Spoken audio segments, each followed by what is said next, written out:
There's a reason traditional manifestation methods often feel like chasing shadows.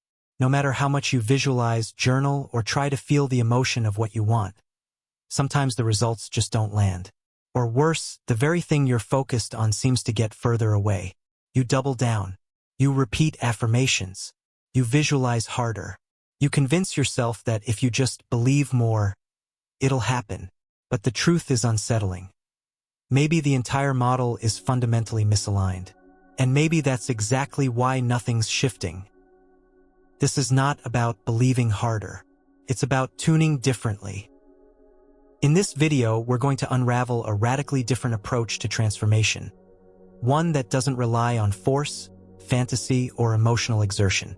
We're stepping into a new paradigm, rooted in quantum field mechanics, precision resonance, and self-structure.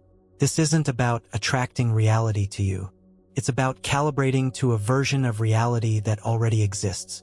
Just like a radio doesn't pull music out of thin air, you're not pulling your desires out of nowhere.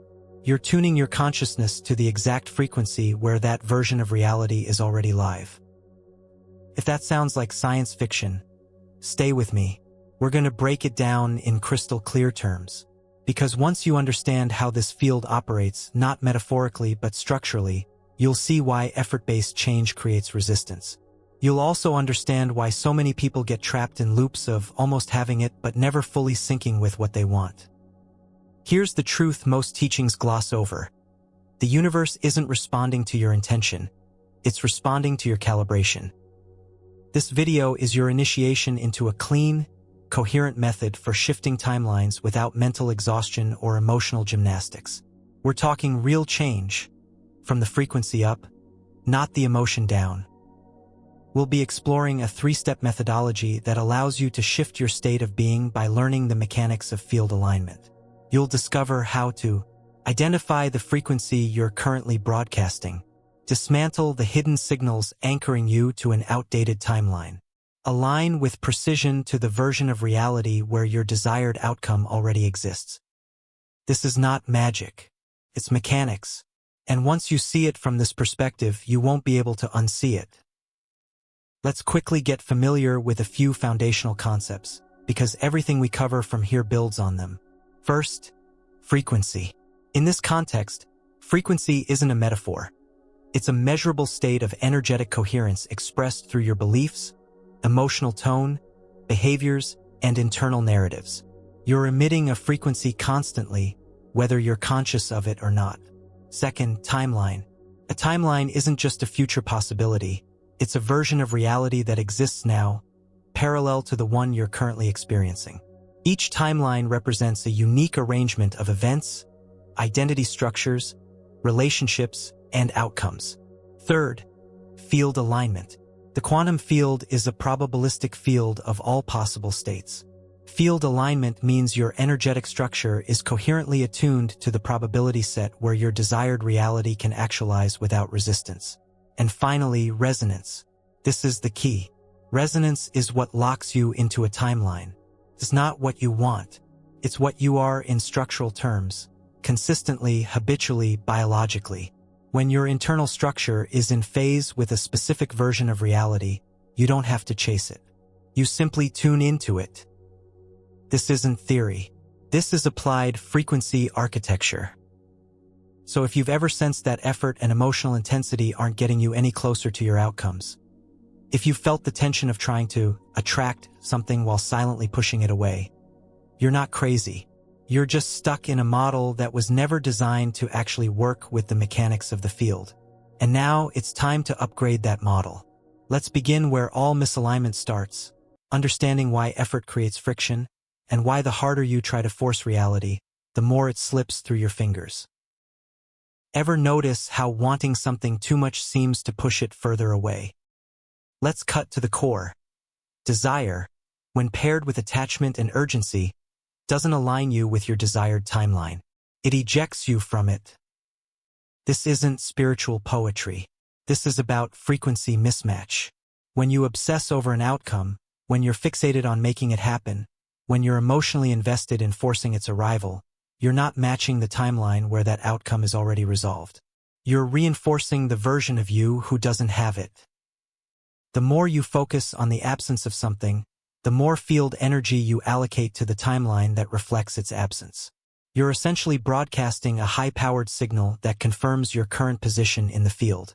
The field responds not to your hopes, but to your signal. This is the problem with effort-based change. It introduces noise.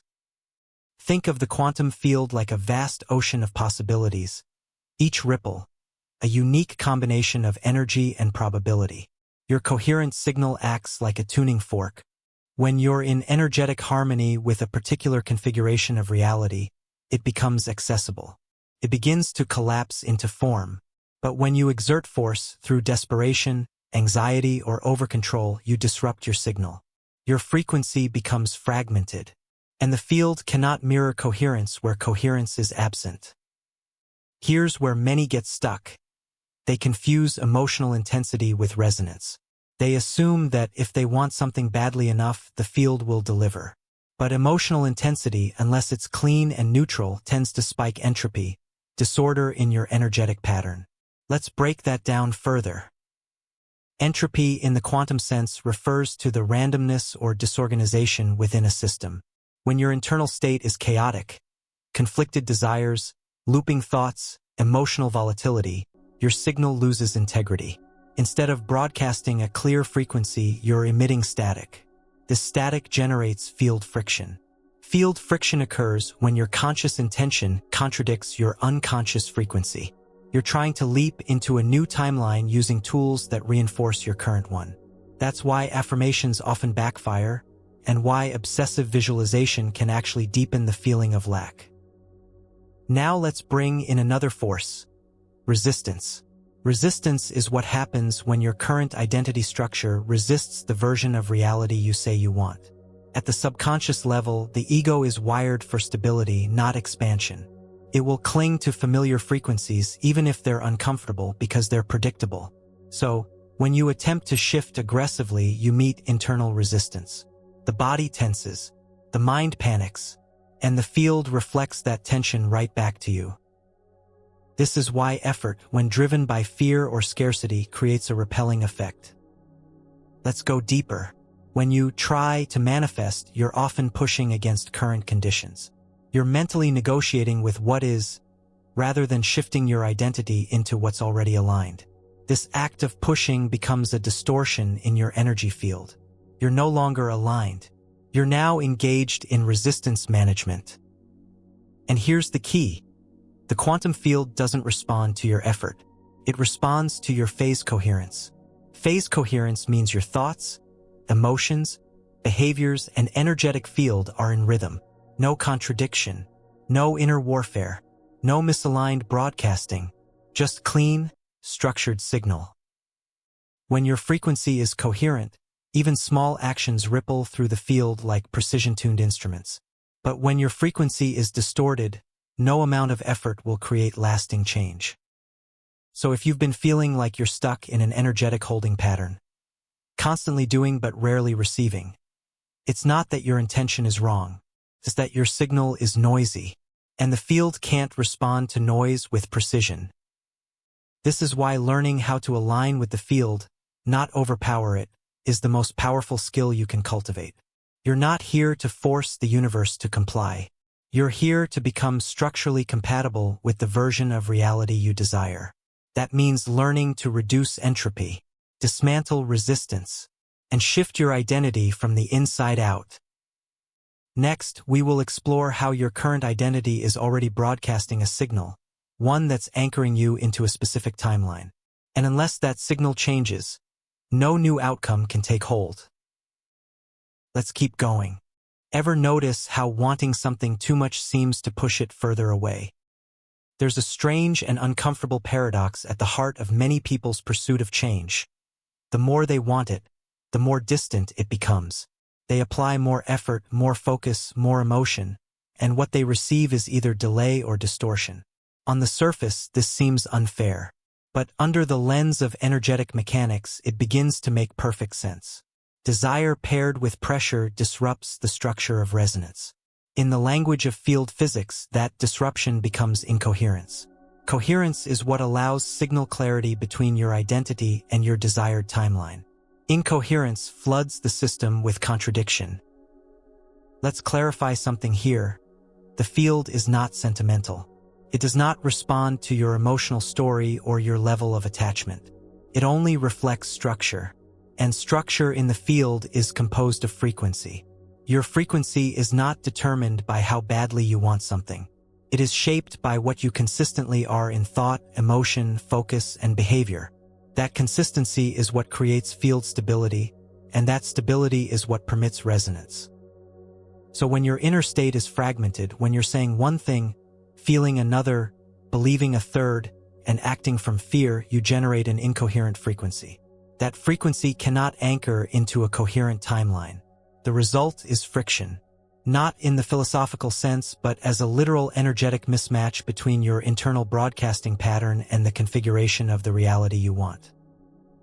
To fully grasp why forcing doesn't work, we have to understand the physics of resistance and entropy. In basic terms, resistance is the force that emerges when two energetic patterns are in conflict. This can happen within you, such as when your conscious desire contradicts your subconscious programming, or between you and the field, when your actions contradict your vibrational posture. The more you push from misalignment, the more resistance builds. This isn't just metaphor. In systems theory, a system out of sync with its environment generates more disorder than order. That disorder is entropy. Entropy, in this context, is the increase in chaos caused by incoherence. When you force outcomes from a scattered state, you amplify entropy. Your inner state becomes increasingly erratic, uncertain, destabilized. And this pattern is mirrored by the field. You may experience near misses, false starts, and even collapses of what seem to be progress. Not because the field is testing you, but because it's reflecting the incoherent energy you've encoded into it. Effort, when used in the wrong way, becomes the architecture of stagnation. This is where people get confused. We are conditioned to believe effort equals value, that more pushing equals more progress. But this belief collapses in a nonlinear field. In the quantum paradigm, progress is not created by pressure, it is permitted by coherence. You can think of coherence as the alignment between all levels of your system. What you think, what you feel, what you do, and what you embody. When all of these align into a clean, harmonic frequency, the field begins to interact with you as a coherent participant, not a chaotic emitter. Let's use a different metaphor for a moment. Picture a laser. A laser is powerful because its light waves are coherent. They are aligned in frequency, direction, and phase. That coherence gives it penetrating power. It doesn't need to shout, scream, or force its way through. It moves with precision. It reshapes what it touches. Now contrast that with a flashlight. Diffused, scattered, unfocused. That's what most people's manifestation efforts resemble. Broadcasting 10 different frequencies simultaneously, hoping that one sticks. Now apply that metaphor to your inner state. Are you showing up like a laser, or are you functioning more like a flashlight? Scattering your energy across desire, doubt, fear, urgency, and control? Every time you feel the need to push, it's usually a symptom of signal disorder. You're trying to override your own incoherence with intensity. But in the quantum field, signal clarity always outpaces emotional volume. This is why forcing creates friction. Friction is the natural byproduct of misalignment. And misalignment is always revealed by struggle. So if you find yourself having to repeat the same methods, say the same affirmations, rehearse the same desires over and over, pause. Not because you're lazy, not because you're wrong. Pause because you're out of phase. You're attempting to manifest from a position of energetic tension, and that tension becomes the anchor for the wrong timeline. You don't move toward your goal, you reinforce the distance between you and the version of you that already has it. To reset this dynamic, you must stop asking, "How do I get it?" and start asking, "What is my current broadcast confirming to the field?" That's the question that realigns you with truth. Next, we will examine the signal you're already emitting. It's not hypothetical, it's happening right now. Your current frequency isn't hiding. It's declaring itself in every choice, every thought, every word, every subtle assumption. Let's decode that signal and understand the role it plays in the timeline you're locked into. Your identity isn't who you are, it's what you're broadcasting. At every moment you are transmitting, not consciously perhaps, not with words, but through an ongoing stream of vibrational data that is being received, matched, and mirrored by the field. This stream is your default frequency, and whether or not you are aware of it, it is the baseline from which your reality is continually updating. Most people think their identity is a set of memories, choices, and beliefs. But in the quantum paradigm, identity is frequency. It is the electromagnetic signature your body, mind, and field project into the environment. Your baseline thoughts, emotional tone, sensory habits, all form a living pattern of information that acts as a magnet not through attraction but through resonance.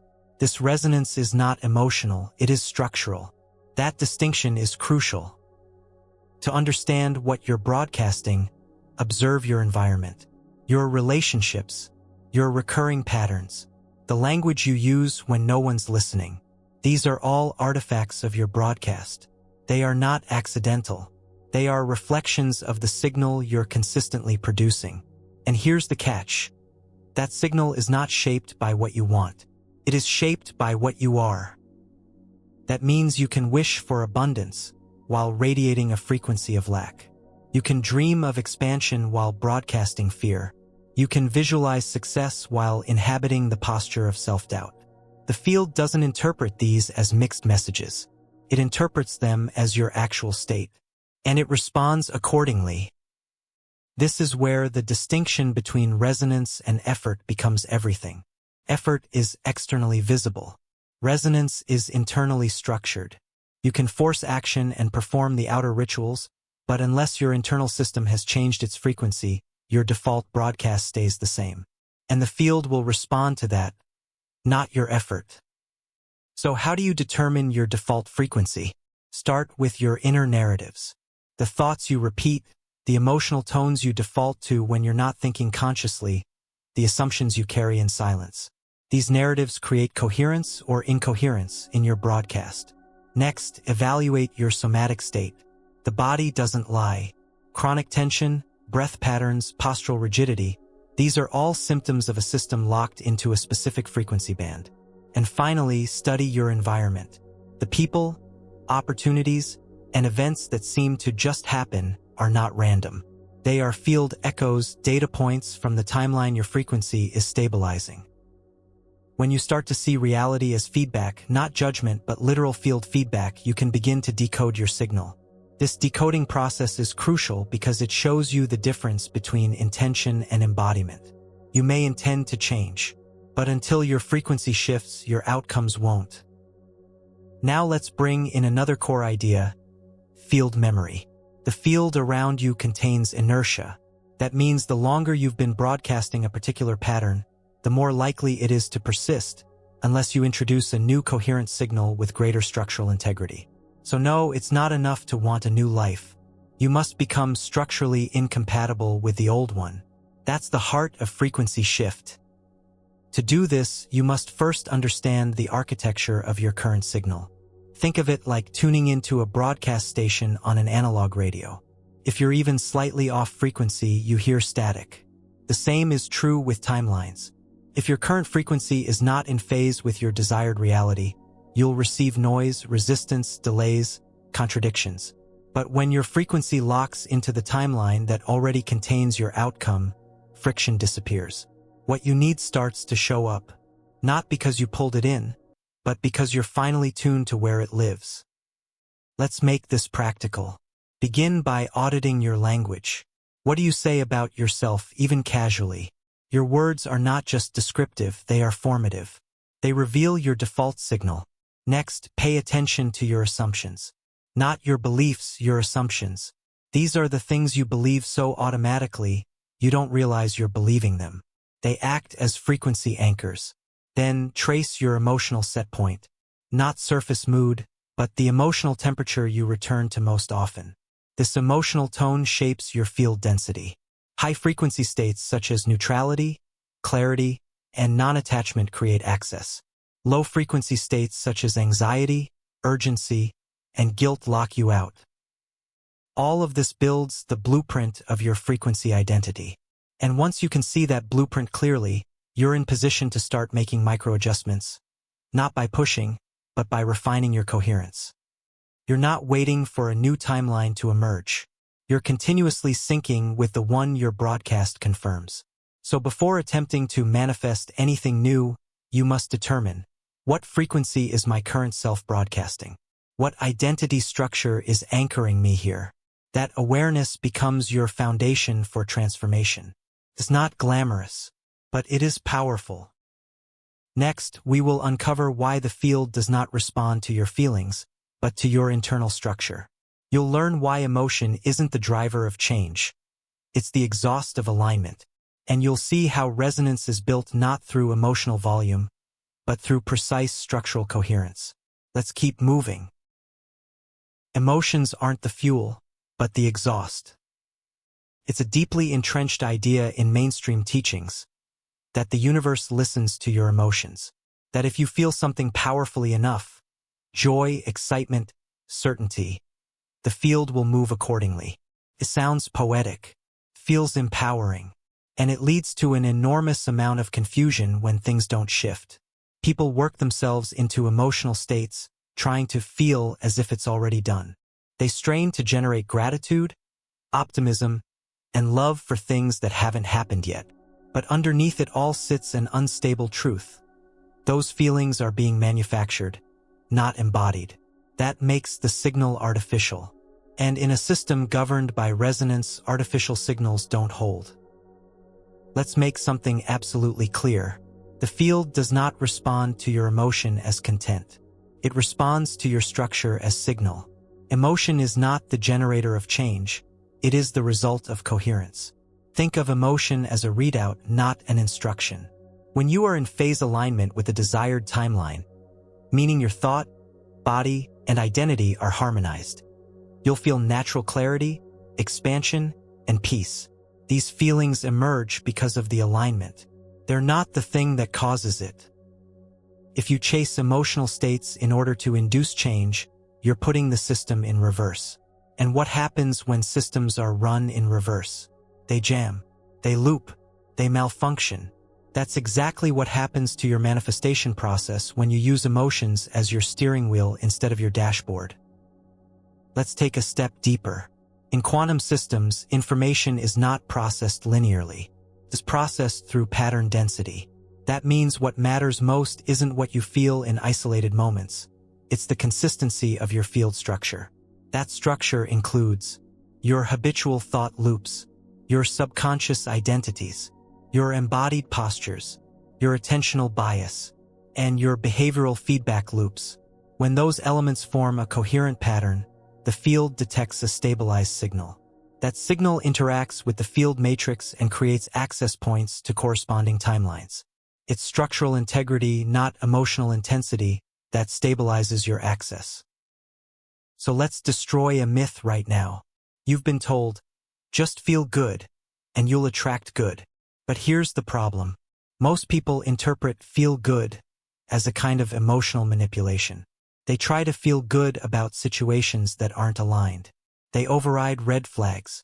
They fake confidence. They paste gratitude over frustration.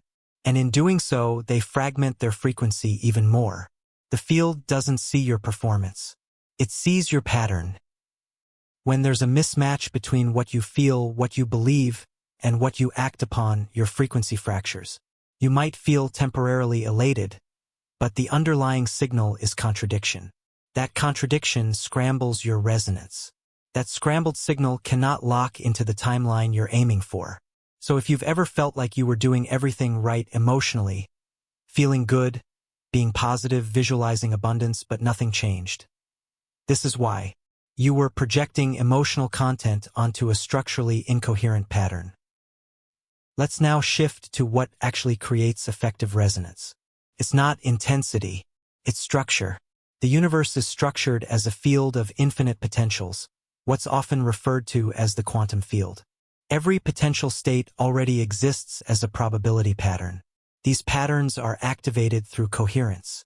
When your internal signal coherently matches a pattern in the field, resonance is achieved, and reality begins to shape itself accordingly. This is not mystical. It's mathematical.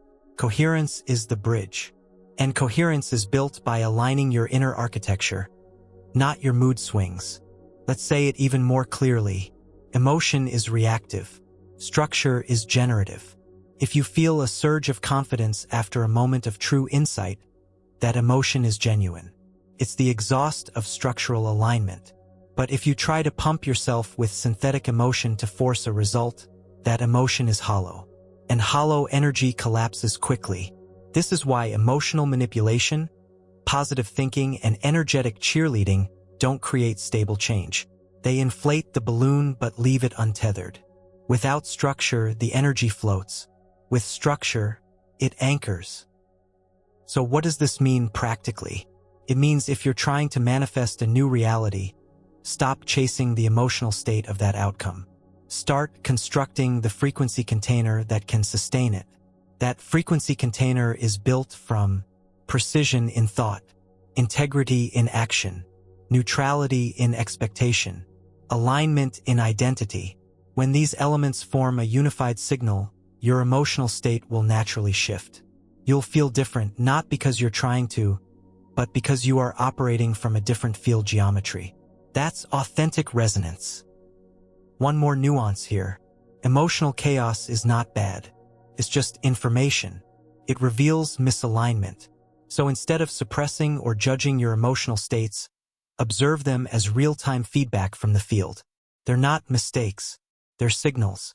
If you feel urgency, ask what it's tethered to. If you feel fear, ask which identity is being threatened. If you feel resistance, ask what belief is in conflict with your current actions. Emotion is data, not a directive. So now you can begin to see how the field actually operates. Not through emotional bribery, not through feelings as commands, but through frequency coherence, through structure. And when your structure stabilizes, the timeline that matches it begins to emerge. Not because you forced it, but because you stopped distorting it. Next, we will move into the first actionable step in the method, frequency awareness. You'll learn how to accurately locate yourself in the field, what you're truly broadcasting, and how to stop guessing and start reading the signal. It's time to stop forcing alignment and start mastering precision. If you don't know what station you're tuned to, how can you change it? Before anything shifts, you need to know exactly where you're standing. Too many people attempt transformation by reaching forward. They focus on the future, the outcome, the next identity. But they never take inventory of the energetic position they're broadcasting from right now. That oversight is the first reason transformation stalls. Frequency awareness is the art and science of accurately identifying your current energetic pattern. Not your goals, not your ideals, not your intentions, but your actual lived frequency, your composite signal of thought, emotion, behavior, identity, and field memory. This is your starting point, and until it's acknowledged with precision, no amount of work on future timelines will stabilize. Let's begin with clarity. You are not one frequency.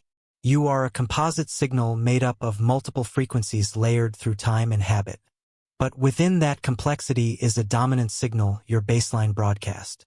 This dominant frequency is shaped by repetition. What you think, feel, expect, and do most often becomes your energetic default. That default becomes your home frequency. And the field uses that frequency to determine which timeline to synchronize you with. To locate this signal, you must observe yourself as data, not with judgment, not with emotional bias, but with clean, observational clarity. There are 3 core access points to do this. 1. Thought audit. Track your default internal dialogue across neutral situations. How do you speak to yourself in moments of silence? What phrases loop most frequently? Which beliefs appear in your inner commentary? This thought signature is a key transmitter in your frequency structure. 2. Emotional tone mapping. Identify your emotional set point, the state you return to most consistently, not just when things go well or poorly? Is it low-level anxiety, constant anticipation, conditional confidence? These patterns shape your field density and impact which timelines become accessible. 3. Somatic signal reading. Your body is a real-time frequency monitor. Posture, breath rhythm, muscular tension, micromovements, all of these hold and broadcast information. They're not responses. They're contributors. Your nervous system architecture sends signals to the field, and unless rewired, will maintain coherence with your current timeline, regardless of your desires. Now we bring these together into a single practice: coherence mapping. Coherence mapping is the deliberate tracking of your thought-emotion-behavior triad across 72 hours of your life. During this process, you track the dominant themes that emerge. Not once or twice, but repeatedly. Do certain fears keep surfacing? Do you unconsciously expect limitation in specific areas? Does your posture collapse in specific environments? These are all indicators of frequency fixations, points where your energy is cycling in closed loops. Once located, those loops reveal the frequency structure you've been living inside. The moment you bring conscious attention to these loops, they begin to destabilize. Not because you fight them, but because observation introduces entropy into patterns that rely on unconscious repetition. Awareness is a disruptor, and when used correctly, it becomes the first key to frequency realignment. This process is not abstract. It's methodical, it's direct, and it's essential. If you skip frequency awareness, everything else becomes guesswork. You'll layer new intentions over old structures. You'll amplify clarity on top of distortion, and the field will reflect back the dominant, often unconscious signal. But once you've mapped your current state with precision, you now have data, and that data becomes the fulcrum for transformation. Let's anchor this in a core truth. You are not failing because you haven't visualized hard enough. You're repeating timelines because your current signal is stabilizing them. And that signal can only be changed once you've seen it clearly. So now it's time to map. With honesty, with precision, without drama. Track what your system is broadcasting. Feel how your body organizes around old beliefs. Watch your speech patterns. Study your decision-making under pressure. This is the architecture of your frequency, and awareness is the doorway out. Next, we will move to the second step in the reset method, energetic detuning. You'll learn how to stop feeding the old timeline by releasing the signals, reactions, and identities that keep you locked into outdated realities. Now that you've located your frequency, it's time to start dismantling what no longer serves it. Let's keep going. You don't need to fight your old self. Just stop broadcasting it. Now that you've identified your current frequency, you're standing at the doorway of true transformation. But to move forward, you don't leap. You let go. The second step in this method is energetic detuning, a deliberate process of withdrawing attention, energy, and identification from the version of reality that no longer matches who you're becoming. This is not about rejection. It's about release. Because the version of you that's been looping inside the same outcomes again and again isn't broken. It's over. And the only thing keeping it alive is the energy you keep feeding into it. You've been told to fight for change. Push against your limitations. Override your doubts. Conquer your patterns. But all of that keeps your attention tethered to the very identity you want to evolve out of. The quantum field reads this attachment as signal reinforcement. It doesn't see you as someone trying to change. It sees you as someone deeply involved in stabilizing the current signal. And so that signal persists. The most direct way to shift your field isn't to force a new identity, but to stop energizing the old one. Energetic detuning is how you dismantle the coherence of outdated frequency loops. It's the act of pulling the plug on internal programs that no longer serve the direction you're choosing. And it works because in quantum logic, a signal not fed begins to dissolve. Its coherence decays. And with that decay comes a clearing space for a new pattern to form. Let's make this real. Start by identifying activation points, moments in your daily life that trigger old frequency patterns. These are the hooks that plug you back into the old broadcast. Could be a person, a location, a behavior, a story you repeat. Anything that reanimates the energetic identity you're stepping out of. Detuning begins when you stop responding to those hooks the same way. Not through willpower, but through non-reaction. Non-reaction isn't suppression. It's conscious neutrality. When you encounter a familiar pattern, whether internal or external, you train your system to observe without energizing. That observation introduces interference into the pattern. Over time, the signal weakens. Let's go deeper. There are 3 powerful methods for detuning a timeline: stillness training, polarity clearing, and semantic neutralization. Let's unpack each one with clarity and purpose. Stillness training is the practice of choosing non-movement in moments of old activation. When you feel the impulse to act out a familiar pattern, whether it's defending yourself, proving your worth, seeking validation, or initiating control, you simply pause. No reaction, no compensation. That pause is not passive. It's an energetic interrupt. It disrupts the causal chain between stimulus and behavior. It reclaims signal sovereignty. And in that interruption, the old broadcast begins to fade. Polarity clearing involves dissolving emotional charge around recurring energetic themes. These themes could include rejection, betrayal, unworthiness, or scarcity. When these charges hold polarity, they continue to magnetize similar timelines. You detune them by neutralizing the energy they hold. This doesn't mean you process them endlessly. It means you remove the magnetic pull they have on your field. To do this, you track the emotional tone, name the polarity. Example: I attract rejection because I still anchor my identity in being chosen, and then consciously dissolve the signal by locating the part of you that no longer believes it. This is not healing work. It's coherence correction. Semantic neutralization targets the language that maintains frequency fixation. Your words stabilize timelines because language is not just descriptive. It's energetic coding. When you keep repeating identity-bound phrases like, "That's just how I am. I've always struggled with this. I don't think I can change that." You're not describing yourself, you're sustaining a field contract. Neutralization involves rewriting your speech patterns so they no longer reinforce energetic contracts from obsolete timelines. You shift to, "That pattern used to feel true, but it's becoming irrelevant. That was part of an older version of me. That signal no longer gets energy." These subtle shifts dismantle semantic anchors. They loosen the grip of identity statements that keep you stuck. When these 3 tools are practiced consistently, your energetic field begins to destabilize the old timeline. You're not cutting cords, you're stopping the broadcast. The field picks up on this shift not as resistance, but as energetic disengagement. And once you disengage, you create what's called energetic vacuum. This vacuum isn't emptiness, it's readiness.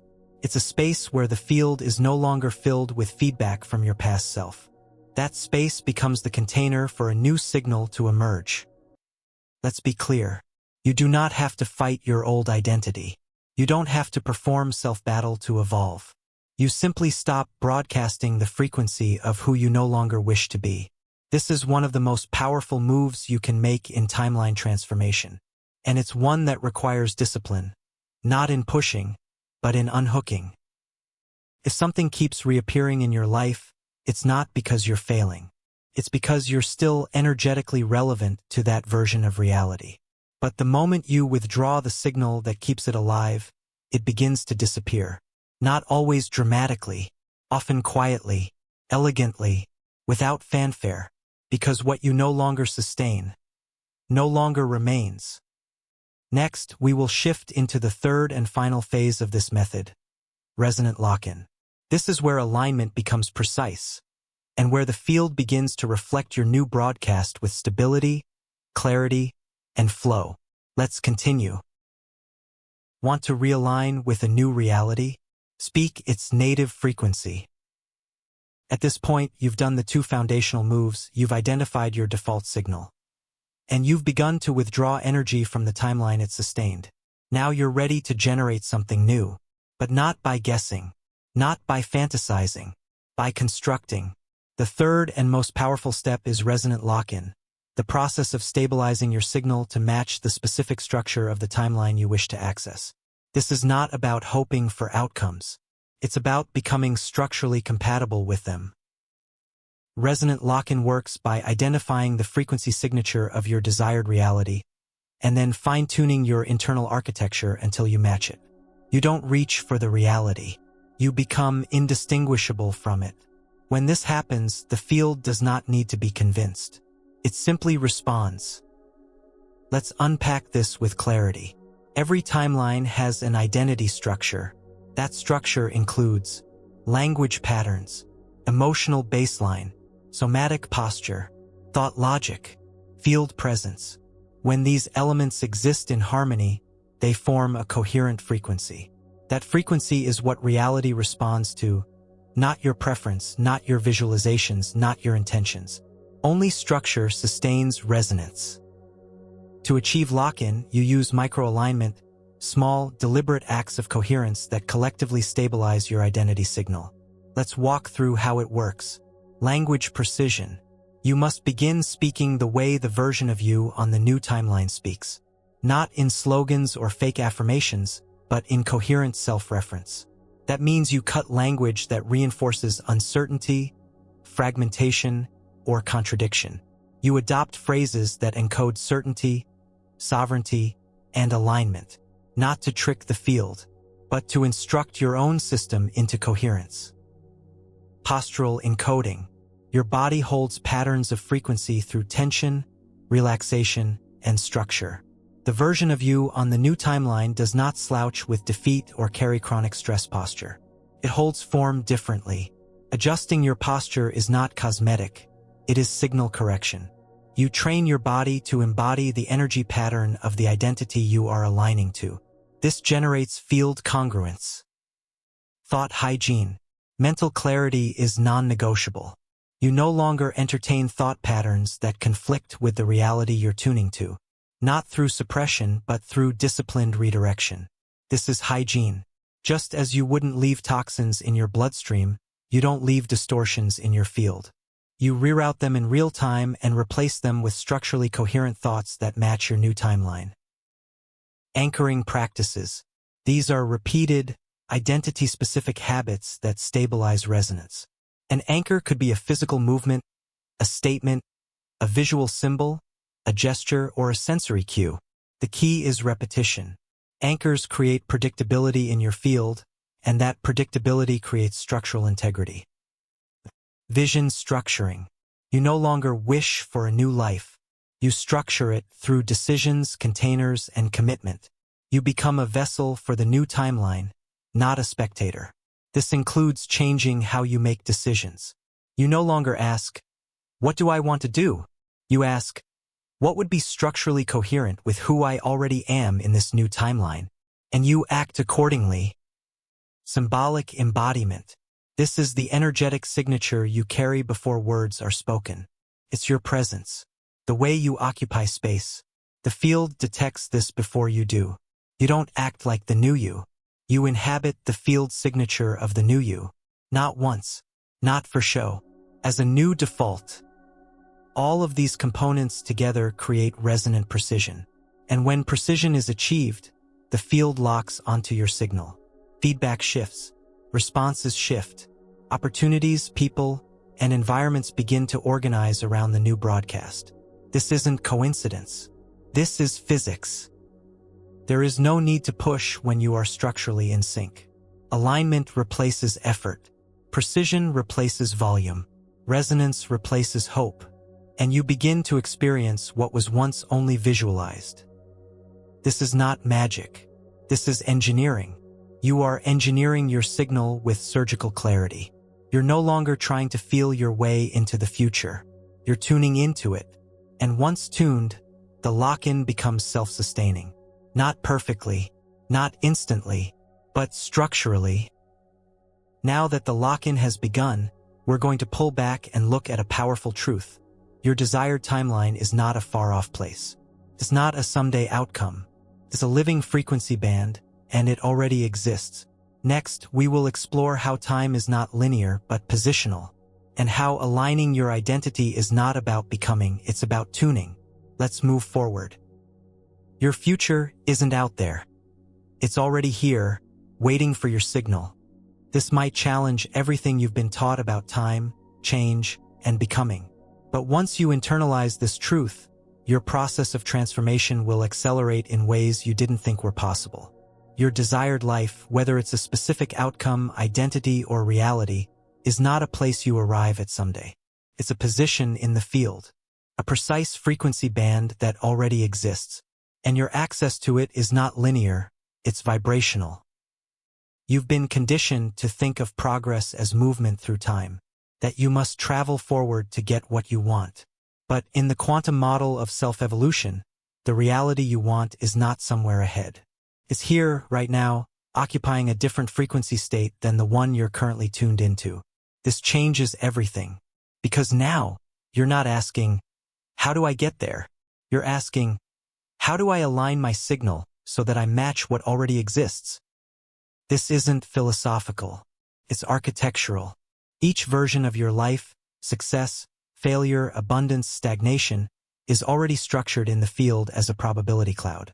These clouds represent fully developed configurations of circumstances, identity traits, emotional ranges, relationships, and environmental factors.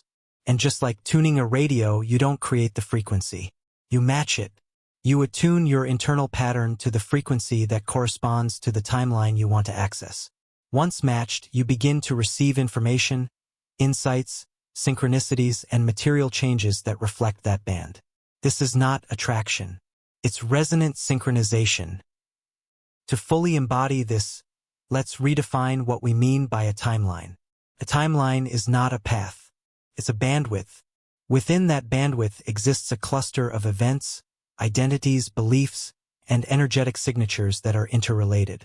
They function like a network of quantum entanglements. One part reinforces the others. When you tune into that bandwidth, the field begins to reinforce your identity within it. You think the way that version of you thinks. You feel the way that version of you feels. You respond the way that version of you responds. This is how transformation stabilizes, by fully inhabiting a new frequency band, not by chasing an imagined future. Let's dismantle a common misconception. You've probably heard the phrase, act as if. And while that sounds motivational, it often leads to confusion, because acting implies pretense. And the field does not respond to pretense. It responds to coherence. When you act like your future self but maintain the internal pattern of your old self, the field reads your true signal, and it will continue reflecting your original timeline. So the goal is not to fake anything. The goal is to tune your actual structure to the version of you that already exists in the frequency band of your desired reality. When your thoughts, emotions, and behaviors are restructured, not performed, the tuning becomes stable.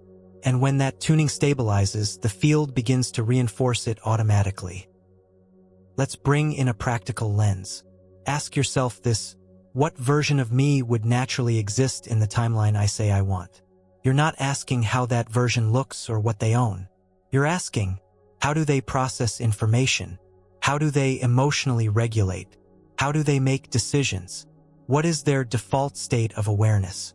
What do they ignore because it's no longer relevant? These aren't aesthetic questions. They're structural. You're reverse engineering the signature of that timeline and beginning to align your current pattern with it. This is quantum modeling, the process of tuning your internal architecture to match an existing frequency pattern in the field. One of the most liberating realizations in this work is this: there is no gap. The gap you feel between where you are and where you want to be only exists in thought. From the field's perspective, there is no delay, only tuning. You could be one coherent choice away from stepping into a completely different set of probabilities. But if you keep interpreting transformation through the lens of time and distance, you'll always feel like you're almost there. But not quite. And that feeling becomes your anchor. Now let's address something subtle but crucial. Many people say they're working on aligning or manifesting their dream life. Yet their identity is still tethered to the timeline where they're not aligned. They're broadcasting from the signal of the one who's trying, not the one who's tuned. And the field reflects accordingly. Remember, timelines aren't created through effort. They're accessed through frequency. And frequency doesn't lie. So how do you stay in the desired bandwidth? You maintain consistency in your broadcast. You stop checking for progress every day. You stop asking if it's working. You stop looking to the old timeline for feedback. Because doing so is an energetic signal of instability. Stability is the anchor, and the field reflects what's anchored. So you build internal constancy, not by force, but by living inside the timeline energetically before it becomes external. And when the field starts delivering reflections from that timeline, you don't treat them as miracles. You treat them as inevitabilities, because now you're structurally compatible. Next, we will explore what happens when alignment becomes effortless. You'll see how the field responds to coherence by organizing around you, and why minimal action can now produce exponential shift. Let's keep going. If you have to force it, it's not a frequency match. You've been trained to believe that results require relentless effort, that if something doesn't happen, you simply didn't push hard enough. But that model collapses in the quantum paradigm, because in a field-based system, effort does not equal outcome. Coherence does, and once coherence is present, the field begins to move in ways you could never orchestrate manually. This is not about being passive. It's about becoming structurally synchronized so that action is not the cause of change, it's the confirmation of it. When your frequency locks into a new pattern, the field around you begins to self-organize. This phenomenon is not spiritual metaphor, it's observable in systems science. In a coherent system, parts begin to coordinate with minimal input. Think of how a school of fish moves as one body, or how a laser beam forms from harmonized light waves. These systems do not rely on external force. They rely on internal resonance. That's exactly what happens when you stabilize your personal field. Reality starts reorganizing around you, not because you controlled it, but because your coherence acts as an attractor. Let's define attractor states in precise terms. An attractor is a pattern in a dynamic system that other elements naturally organize around. It requires no command. It simply becomes the organizing principle. Your energetic signature, when fully coherent, becomes an attractor. The field detects that coherence and begins drawing events, people, and opportunities into phase with you. And it feels effortless, not because nothing is happening, but because you're no longer interfering with the process. This is the point where many misinterpret flow as coincidence. But nothing is random in a coherent field. When you begin receiving aligned outcomes without stress, that's not luck. That's feedback. The system is showing you that your tuning is effective. And the less you force, the more the field can move unimpeded. Now let's explore the paradox of minimal action with maximal shift. In a low coherence state, you must compensate with high effort. Every step feels uphill. Every move demands strategy, because you're pushing against static. In a high coherence state, small movements produce large effects. You say one thing and it ripples. You take one aligned step and the path unfolds. You express one decision and it reorganizes your environment. This is not because the field suddenly favors you. It's because you've stopped distorting the signal. And without distortion, the path becomes clear. You're no longer operating in trial and error. You're operating in field feedback. This feedback loop looks like internal signal becomes coherent. Field reflects with matching probabilities. You stabilize within those probabilities. External outcomes align with precision. No forcing, no chasing, no doubt. Only adjustment when feedback calls for it. Let's make it even more actionable. How do you know when the field is ready to move? Simple. You feel calm clarity, not emotional hype. Not peak excitement, calm, steady knowing. This emotional signature is often mistaken for passivity, but it's actually the absence of internal resistance. It's the state where your signal is clean and the field can respond in kind. This is why you must resist the urge to escalate. When progress begins, your old patterns may try to reassert control.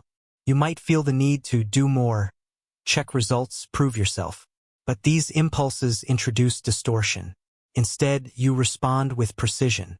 Small moves, aligned speech, focused adjustments. Not reaction, but orchestration. You're no longer the laborer. You're the conductor. This is also where non-action becomes powerful. Sometimes the most aligned move is stillness, silence, waiting for clarity. That's not stagnation. That's refinement.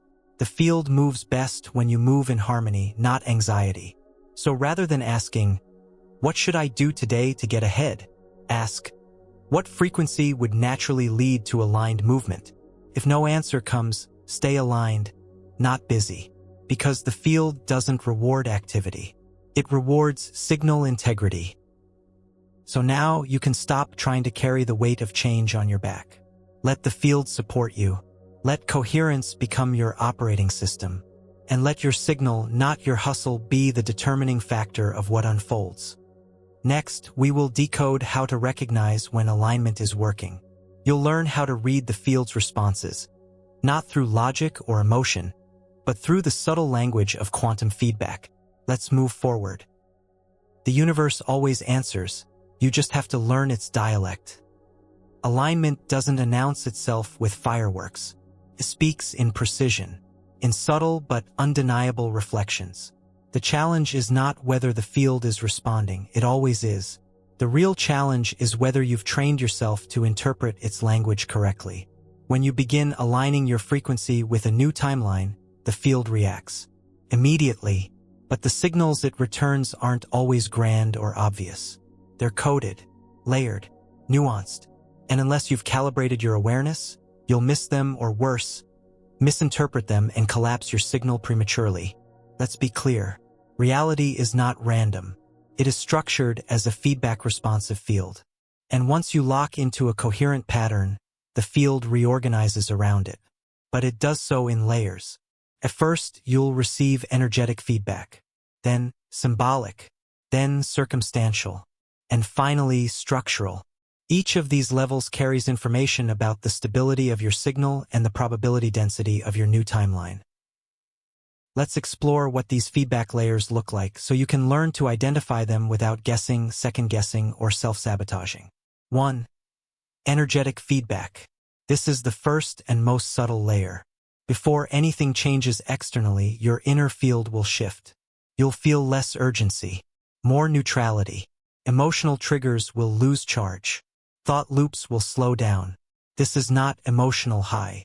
It's frequency coherence. You'll feel like a clean signal is forming, even if nothing external has shifted yet. That's your first confirmation. If you ignore it because nothing's happening, you'll destabilize. But if you treat it as feedback from the field, your alignment deepens. 2. Symbolic feedback. This level appears as synchronicities, recurring symbols, and mirrored patterns in your environment. Numbers, phrases, objects, uncanny coincidences, things you didn't expect, but feel precisely tuned to your recent shifts. These are not magical signs. They're energetic reflections. The field is beginning to mirror your internal pattern through the lowest resistance channels, symbols. If you treat these as signs to obsess over, you lower your frequency. If you receive them as calm confirmation, you strengthen the signal. 3. Circumstantial feedback. Now things begin to move. People reach out. Projects reappear. Unexpected opportunities show up. Or things fall away. Conversations end. Situations dissolve. Reality begins to shift in composition. This is where many people panic, because often the first movements look like endings. Don't misread these as setbacks. The field is reorganizing itself to match your frequency. That sometimes means clearing old pieces before installing new ones. Circumstantial feedback is your proof that the field is responding. Stay coherent. Stay precise. Don't chase. Don't grip. Let it reorganize. 4. Structural feedback. This is the deepest layer. It includes stable upgrades in your environment, identity, and life architecture.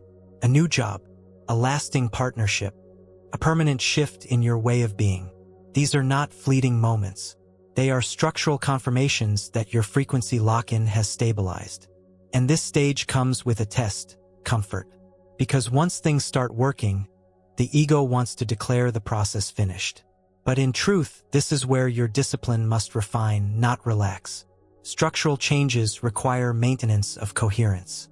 Otherwise, the old frequency may attempt to reassert itself through nostalgic patterns. So now that you know the 4 types of feedback, let's talk about how to read them without distorting your signal. This requires energetic literacy. Energetic literacy is your ability to detect, track, and interpret changes in your field and environment without becoming reactive. It means you don't treat every synchronicity like a lottery ticket. You don't overanalyze. You don't demand proof. You witness. And in witnessing, you stabilize the pattern. Because the moment you stop needing signs, they multiply. This leads us to one of the most important disciplines in field mechanics: non-interference. Interference occurs when you treat feedback as either reward or punishment. You swing emotionally. You alter your behavior impulsively. You question your alignment prematurely. All of this disturbs your signal. Non-interference is the ability to receive feedback with calm clarity. You don't collapse. You don't inflate. You stay tuned. Because the field is not trying to impress you. It's trying to match you. And if you maintain your coherence, it will. Here's a practical rule. Treat all feedback as information, not instruction. When something arrives, ask, is this confirming my signal? Is this clearing an outdated structure? Is this offering me an upgrade? Or testing my stability? You're not reacting. You're analyzing frequency alignment. You're becoming fluent in the field's dialect. This fluency transforms your timeline strategy. You stop looking for external permission to continue your path. You stop needing daily wins to feel validated. You stop treating every delay as failure. You start operating like someone who knows their frequency already matches the outcome. Because that's exactly what you've become. Next, we will explore one of the greatest threats to transformation: retuning to your previous frequency. You'll learn how nostalgia, doubt, and familiar patterns can drag you back, and how to prevent signal reversal from taking root. Let's continue. Even one nostalgic thought can pull you back into a previous timeline. Progress is not always undone by failure. It's often undone by familiarity. You begin to stabilize a new frequency. The field starts to reflect it. Subtle shifts become clear upgrades. You feel aligned, focused, coherent. And then, a small voice, passing thought, a memory, and if you're not careful, that tiny echo pulls you back. Not all at once, not with drama, but through a series of quiet returns to the old signal. That's how signal reversal happens. Gradually, invisibly, through reactivation. This is the unspoken truth about change. The old timeline doesn't vanish. It waits. It waits for resonance. And the moment your frequency drifts even slightly, it regains access. You feel the familiar tone, the habitual thoughts, the emotional signature you thought you transcended. And unless you've trained yourself to recognize these as old echoes, you may begin broadcasting them again. You don't regress, you retune. Let's define signal reversal more precisely. Signal reversal occurs when your field coherence begins to fragment and your system unconsciously reconnects with a previous identity structure. This typically happens through emotional nostalgia, environmental triggers, relationship dynamics, language regression, thought pattern reinstatement. These are not mistakes. They're gravitational pulls from a field you've spent years stabilizing. Their presence is normal. Their power depends on your awareness. Here's what makes signal reversal dangerous. It's subtle. It often feels comforting. You tell yourself it's just a bad day, or just a little doubt. But those minor slips, if uncorrected, become portals back to a version of you that no longer reflects your chosen reality. And the field doesn't discriminate. If your signal shifts, it simply mirrors. So your external reality starts to subtly reassemble old circumstances. Familiar conflicts, familiar stagnation, familiar feelings. Not because you failed, but because you stopped maintaining the new frequency. To prevent this, you must build a protocol for resonance reinforcement. Resonance reinforcement is the discipline of stabilizing your signal in the face of internal drift and external noise. It includes the following practices. 1. Daily calibration check. Every morning, tune in to your current signal. Ask, what frequency am I broadcasting right now? Does this match the timeline I'm choosing? What small refinement can I make in language, thought, posture, or behavior? Calibration is not correction. It's alignment. 2. Environmental field scan. Your environment has memory. If you return to a space that's saturated with your old signal, and you enter unconsciously, you may reactivate dormant frequencies. Before re-entering familiar environments, perform a field scan. What patterns live here? What version of me is encoded in this space? Do I need to shift my posture or behavior to stay in alignment? Your awareness alters the resonance of the space. Use it. 3. Emotional pattern override. When old emotions arise, especially comfort-based nostalgia, you must decode them, not obey them. Example, longing for an old relationship that reflects an outdated self. Revisiting success through the lens of your past identity. Craving validation from systems you've outgrown. When these emotions surface, ask, is this aligned with my current signal? Or is it an echo? Then, override not by force, but by precision. 4. Language cleanup. Language is one of the first areas to slip. You start using phrases from your old self. You say, I knew this was too good to last. Things always fall apart for me eventually. It's just like before. These are not innocent expressions. They are resonance codes. You must treat your language with surgical precision. It shapes the frequency of your field. Say only what matches the identity you're choosing. Not performatively, but structurally. 5. Coherence companions. Surround yourself with people, content, and environments that support your signal. Not to be dependent, but to stay in harmonic environments while your frequency matures. This doesn't mean isolating. It means being deliberate. The more unstable your new signal is, the more sensitive it is to field collision. Choose coherence until your signal becomes immune to influence. Signal reinforcement is not about paranoia. It's about precision. You're not protecting something fragile. You're maturing something powerful. And once your signal becomes second nature, once it lives in your nervous system, your language, your breath, you no longer worry about reversal. Because there's nothing left to revert to. You're no longer oscillating between identities. You've collapsed the old probability entirely. So next time you feel yourself slipping, don't panic. Just ask, is this my current signal? Or is this a ghost frequency? And with that awareness, make the microcorrection. That's how you remain sovereign. Next, we will complete the process with a powerful truth. You are not someone trying to manipulate the field. You are the field. And once that realization stabilizes, transformation stops being a process and becomes a baseline. Let's move forward. You're not manipulating the field. You are the field. This is the end of the method, but not the end of the journey.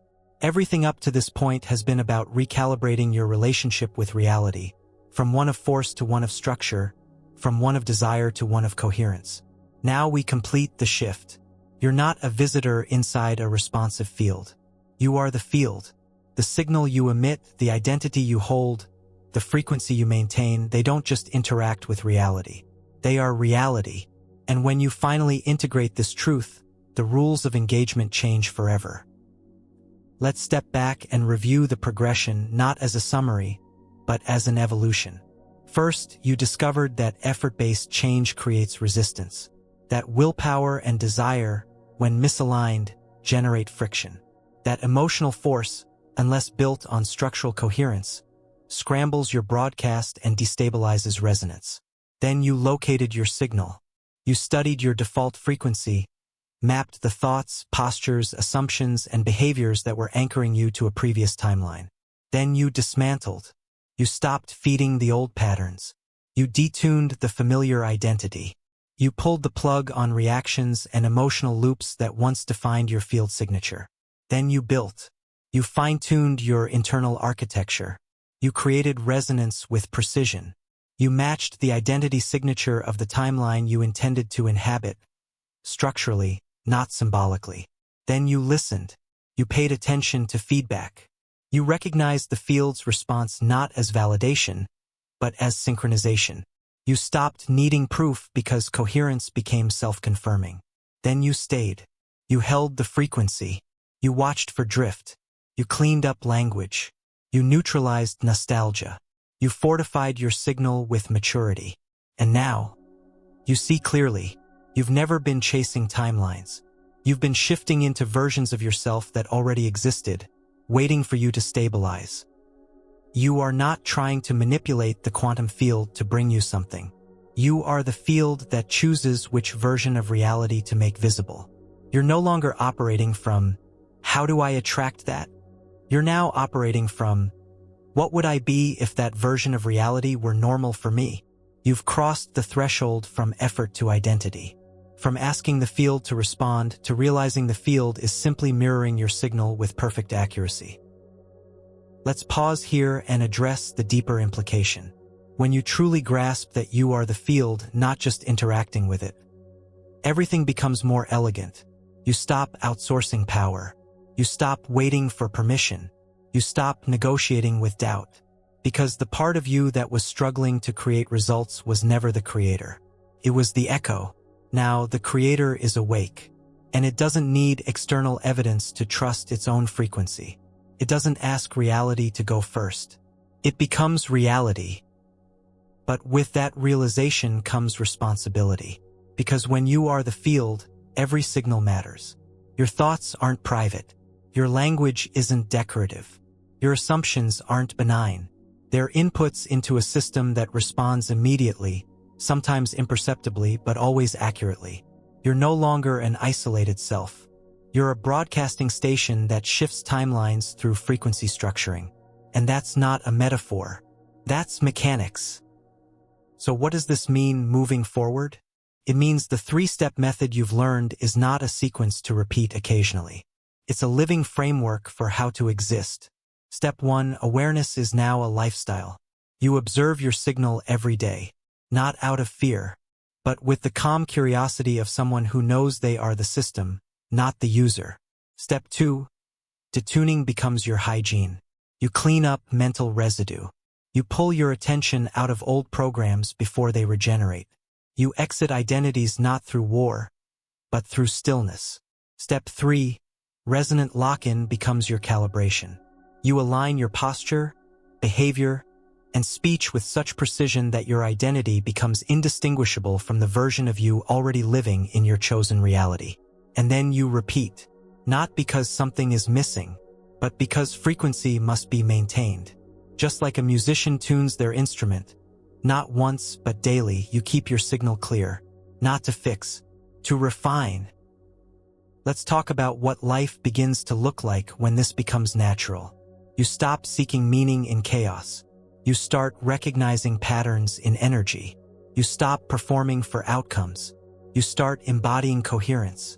You stop proving your worth through effort. You start assuming your resonance determines value. You move through the world differently, not arrogantly, not urgently, but precisely. You don't waste time trying to convince people who reflect your previous timeline. You don't explain your alignment. You live it. And as you do, the field organizes around your clarity. Not occasionally, consistently. This doesn't mean life becomes free from challenge, but your interpretation of challenge evolves. You stop framing resistance as punishment. You begin seeing every contrast as an invitation to tune with greater mastery. You recognize moments of friction not as failure, but as indicators that your signal is ready for refinement. This removes drama. It restores power. And with power comes ease. So where do you go from here? You stop chasing timelines. You start mastering frequency. You become precise in your signal. Not performative. Not frantic. Not philosophical. Just precise. And in that precision, you reset. Again and again and again, until the version of reality you once visualized becomes so normal. You forget it was once a dream. That is true self-evolution, not a one-time transformation, not a peak state, not a motivational rush, a stable signal, sustained identity, continual refinement. So let this land clearly and cleanly. You are not becoming something greater. You are shedding the interference that concealed it. You are not aligning with a timeline far away. You are tuning into one that's been here all along. You are not using techniques to get what you want. You are becoming structurally identical to the version of you who already has it. And because of that, you don't need to wait. You reset at will. You don't do this by forcing emotion. You do it by calibrating structure. You don't do it by hoping for proof. You do it by maintaining resonance. You don't do it once. You do it every time your signal slips. Because you are not a casual participant in this field. You are its intelligence. So as we close this journey, do not look back and ask, what did I learn? Ask instead, what will I now live as, knowing that I am the field? This is not the end of the method. This is the beginning of the mastery. So go forward not with pressure, but with precision. Your signal is no longer a question. It's a command.